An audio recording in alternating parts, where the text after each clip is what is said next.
గణపతి బప్ప అంటే గణేశుడు, పార్వతీదేవి మరియు శివుడి ప్రియమైన కుమారుడు.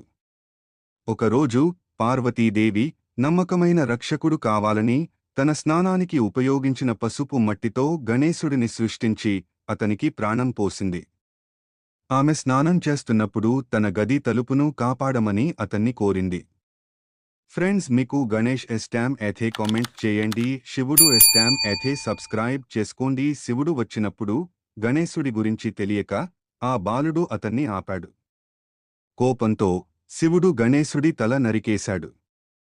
హృదయం చెదిరిన పార్వతి తన కుమారుడిని తిరిగి బ్రతికించాలని డిమాండ్ చేసింది.